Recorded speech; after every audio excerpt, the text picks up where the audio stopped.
You know, there's a very specific feeling we all get when we're online. You're scrolling a feed, or maybe you're jumping from link to link on Wikipedia, or digging through page after page of search results. It feels endless. It feels like the internet is this infinite library that contains absolutely everything human beings have ever produced. It's the defining characteristic of the information age, isn't it? It feels boundless because, for all practical purposes it is, or at least it feels that way to us. Exactly. But here's where it gets really interesting. What if I told you that that entire experience, everything you can Google, every news site you read, every social media platform, is actually taking place in a tiny, almost insignificant corner of the real internet? It's a bit of a Matrix moment, isn't it? When you realize the world you live in is just a facade for something much, much larger. That is exactly what we're tackling today. We're doing a deep dive into the architecture of the World Wide Web. We're looking at the internet iceberg. And honestly, looking at the research you've pulled together, the whole tip of the iceberg cliche has never been more accurate. We're about to challenge basically everything the average user assumes about connectivity. And we should probably start with the number that usually blows people's minds right out of the gate. Yeah. You take the surface web, that's the technical term for the internet you and I use every day, the stuff that's indexed and searchable, that accounts for roughly 5% of the total web. 5%? That's wild. Just 5%. Which means that 95% of the internet is effectively invisible to the average person. It's unindexed. So if I type a query into a standard search engine, it's not just that it might miss this stuff. It literally cannot see it. It's physically below the waterline. Precisely. The spiders that search engines use to crawl the web, they just stop at the surface. So here's our mission for this deep dive. We're going to put on the scuba gear. We need to figure out what is taking up all that space in the dark. We need to clearly differentiate between the deep web and the dark web, because the sources make it very clear those are not synonyms. And we need to understand the actual mechanics. How does Tor work?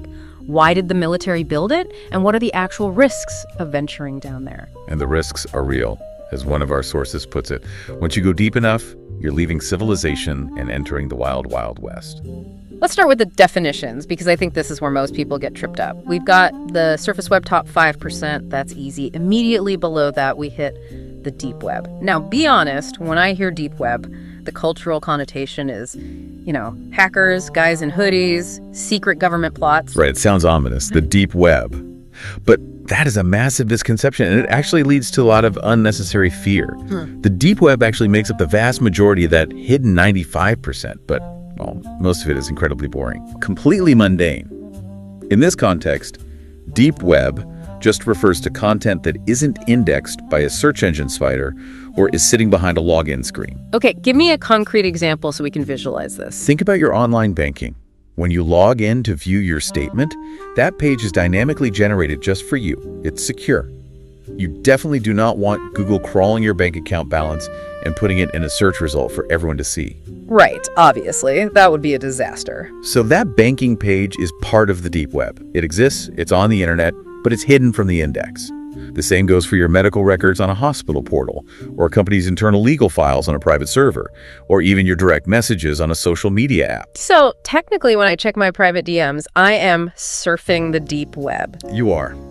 It isn't nefarious, it's just privacy. It's content that isn't meant for the general public's eyes. A search engine spider can't get past a login screen or a paywall, so that content remains deep. That's a really helpful distinction. It's like, okay, imagine a physical store. The surface web is the showroom. It's the stuff on the shelves that anyone can walk in and look at.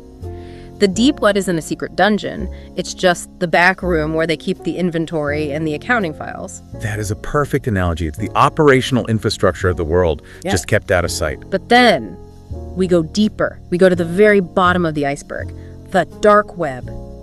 This is the part that actually fits the scary reputation, right? This is where the distinction becomes critical. Unlike the deep web, which is hidden largely by an accident of privacy passwords and paywalls, the dark web is intentionally hidden. It is a section of the internet that is configured specifically to be difficult to discover. You can't just stumble onto it. You need specific specialized tools to even find the door. The source material describes it as a bad neighborhood. And that is a fair description. If the surface web is a busy city street and the deep web is the inside of people's locked homes and offices, the dark web is the unlit alleyway network underneath the city where the cameras don't run. So let's talk about the inhabitants of this alleyway. I think the common assumption is criminals, full stop. If you're hiding, you must be doing something wrong. But looking at the research, it seems more nuanced than that. It is significantly more nuanced. This brings up a concept called dual-use technology. The dark web's architecture is, well, it's neutral. It is simply designed for anonymity. And anonymity is a tool. It can be used for noble purposes just as easily as it can be for illegal ones. Let's start with the noble side, because I think that gets overlooked in all the sensationalism. Who are the good guys operating in the dark? Well, the most prominent group would be whistleblowers. Like Edward Snowden types. Exactly. Or even someone exposing corporate fraud at a local level. If you have sensitive information about corruption or wrongdoing, and you need to get that evidence to a journalist without revealing your identity or your physical location, the dark web provides the mechanism for that. Major news organizations, the New York Times, the Guardian, they actually maintain secure drop boxes on the dark web specifically for this. That makes perfect sense. If you just email that file, there's a digital paper trail right back to your IP address. Right. And then you have political activists. We have to remember that the internet we experience here, where we can, critique the government on Twitter without fear, is not the internet that exists everywhere. That's a good reality check. In many authoritarian regimes, expressing a dissenting political opinion or organizing a protest can land you in prison or worse. The government tracks every keystroke, monitors every connection. For activists in those regions, the dark web isn't a place to buy drugs, it's a lifeline. It's the only place they can communicate without the state listening in. It's survival. It is. It preserves the right to free speech in places where that right isn't legally recognized. I see. So it's easy for us to sit here and judge anonymity, but for them, it's a shield. However, we can't ignore the other side of the coin, the bad use cases. Because that same shield protects the people we really do want the police to find. No, we cannot ignore it. The anonymity is absolute. It protects the saint and the sinner equally. And the sinner side of the dark web is a massive, thriving economy. We see marketplaces dedicated to the sale of contraband illegal drugs, weapons, counterfeit money. And hackers. The source mentions hackers hanging out there like it's some kind of digital conference center. It's basically a trade show for cybercriminals. But it's not just chatting. It's a B2B marketplace. They're exchanging tools. They trade exploits, which are pieces of code that take advantage of software vulnerabilities, and they trade malware. You can actually buy ransomware as a service. Wait, like a subscription model, like Netflix for viruses? Essentially, yes. You pay a fee, you get the software to lock up someone's computer, and the developers take a cut of the ransom. It's highly professionalized, it's a business. That is terrifyingly organized. And something that stood out to me in the source was the mention of the X-Force Cloud Threat Landscape Report. Yes, that comes from IBM's security researchers. They spend a lot of time monitoring these marketplaces. One of the biggest commodities they track is stolen credentials. This is user IDs and passwords. Correct. When you hear about a massive data breach at a hotel chain or a social media site, those millions of usernames and passwords, they end up here. They're packaged up, indexed, and sold in bulk. So if you've ever wondered, why would anyone want my old password? I'm nobody. That's why. You're a product. You're a commodity. A verified login has a price tag. If you reuse that password on your bank account, that, say, $2 purchase on the dark web could yield a massive return for the criminal. It's an economy fueled by stolen identity. Okay, so we know what it is and who is there. Now I want to understand how it actually works. You mentioned earlier that you can't just use Chrome or Safari to get there. You need a specific tool. You do. The primary tool, the gold standard for accessing the dark web, is a browser called Tor. T-O-R, and that stands for the Onion Router. Right. Which I have to say is a fantastic name. Why an onion? It's a metaphor for the security model. The system is built on layers of encryption, wrapped around your data like the layers of an onion. But what's really fascinating here isn't just the tech, it's the origin story. Oh, I love this part. This is one of those ironic twists of history. It really is. Tor is the darling of anarchists, privacy advocates, and, well, criminals.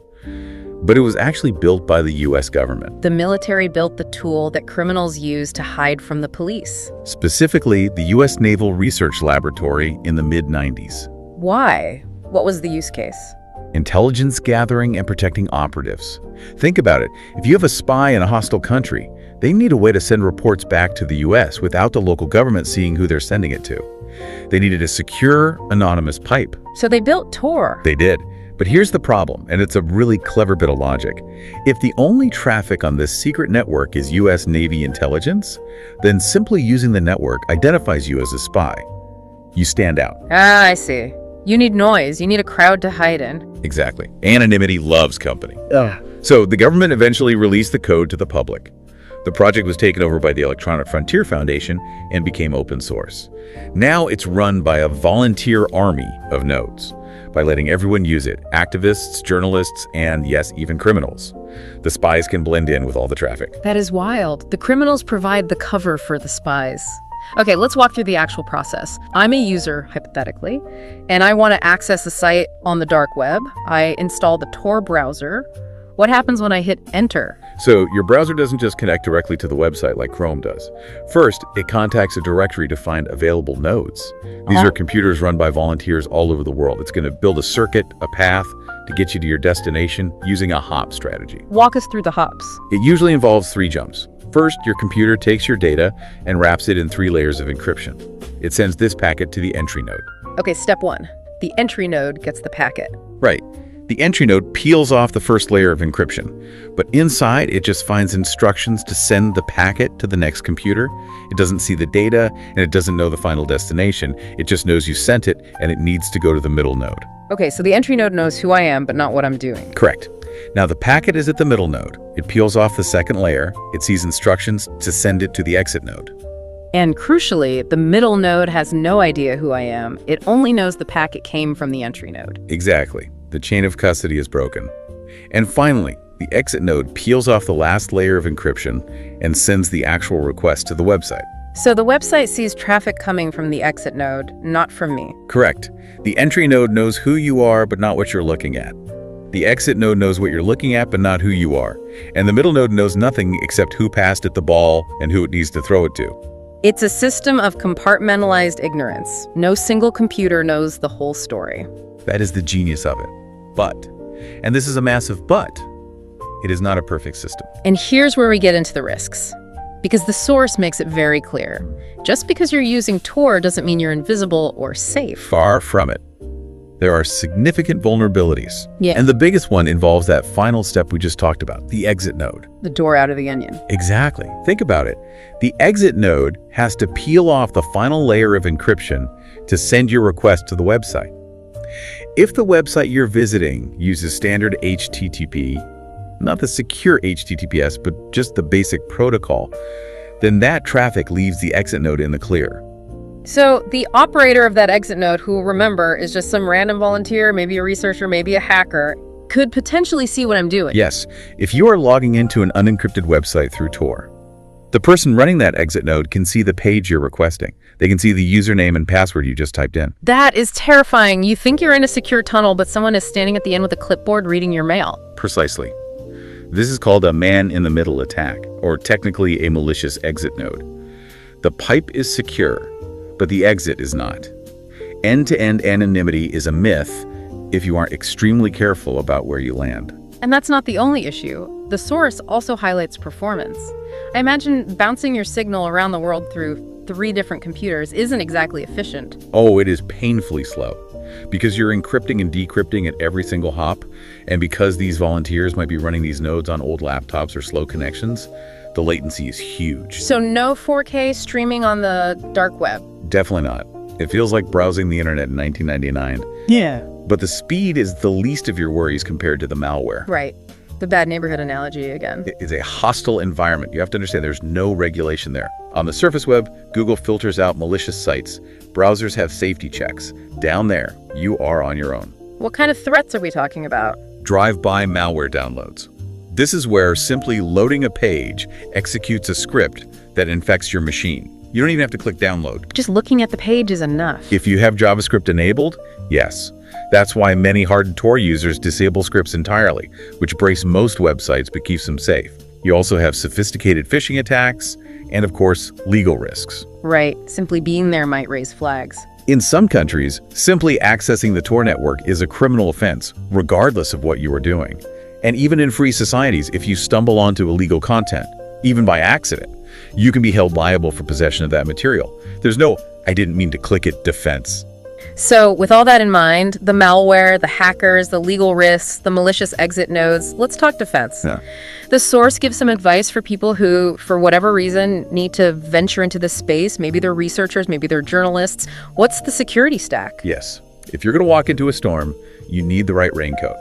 The first recommendation is sandboxing. Sandboxing. I love this term. It's very visual. Explain what that means in a computing context. Imagine a literal sandbox in a playground. Whatever sand is inside the box stays inside the box. In computing, running a browser in a sandbox means it's virtually isolated from the rest of your operating system. So it's like a quarantine zone. Exactly. If you visit a site and it tries to download malware, that malware is trapped in the sandbox. It cannot escape to infect your main hard drive. It can't read your My Documents folder. It can't turn on your webcam. When you close the sandbox, the malware is deleted along with the session. That seems essential. Honestly, that sounds like something we should all be doing on the surface web too. It wouldn't hurt. The next recommendation is what the source calls a belt and suspenders approach. Meaning redundancy. Right. They suggest using a VPN, a virtual private network, in conjunction with Tor. How does that help? Doesn't Tor already hide you? Tor hides what you are doing, but your internet service provider, Comcast, AT&T, whoever, can still see that you are using Tor. They can see the connection to the Tor network. And that in itself might be suspicious. Exactly. If you use a VPN first, you create an encrypted tunnel to the VPN server, then you launch Tor inside that tunnel. Now, your ISP only sees encrypted gibberish going to a VPN. They don't even know you're connecting to the Tor network. It adds that extra layer of obfuscation, belt and suspenders. And finally, good old-fashioned firewalls. Yes. You need to monitor the traffic leaving and entering your system. You want to make sure the only data going out is data you authorized. If your calculator app suddenly starts trying to send data to an IP address in Russia, a firewall is what tells you that's happening. So we've toured the iceberg, we've seen the deep web, the dark web, the Tor onion with its layers, and the security stack needed to survive it. What does this all mean for the listener? I think the most important takeaway is demystification. The dark web isn't magic, and the deep web isn't inherently evil. It's just technology. It's a complex, anonymous network with roots in military defense that has evolved into this wild, unregulated ecosystem. But the source has a pretty clear, pragmatic piece of advice for the average user, doesn't it? It does. And it's advice I agree with. The advice is simple. Unless you have a specific, compelling reason, like being a whistleblower or a specialized researcher, you don't actually need to go there. Just stay away. Basically, the risk-to-reward ratio for an average person just isn't there. The source emphasizes that professionals, like the team at IBM X-Force, are already down there. They're the ones putting on the digital hazmat suits, wading through the mire, monitoring the threats, and tracking the stolen credentials. They do the dangerous work so they can warn the rest of us on the surface web. Exactly. If your password gets stolen, let the researchers find it and alert you. You don't need to go into the alleyway yourself to check. Focus on securing your accounts on the surface. Use strong, unique passwords, turn on two-factor authentication, and let the experts monitor the underground. It really makes you think about the nature of the internet itself. We live in this era of total surveillance where every click is tracked, monetized, and analyzed. And then you have this tool, Tor, which proves that true privacy is still possible, but it requires this massive, active, layered effort. And that raises the final, perhaps most provocative thought for our listeners to mull over. We often say we want privacy. We say we want freedom from surveillance. But tools like Tor show us that the cost of absolute privacy is the creation of a space where crime can go unchecked. That's the trade-off, isn't it? You can't have a backdoor that only the good guys can use. It is the central paradox of the digital age. Does the benefit of freedom for the activist outweigh the cost of the marketplace for the criminal? You can't have the sanctuary without the shadow. A sanctuary and a shadow. That is something to think about the next time you open your browser. That's it for this deep dive into the internet's iceberg. Stay safe out there, on the surface and below. Take care, everyone.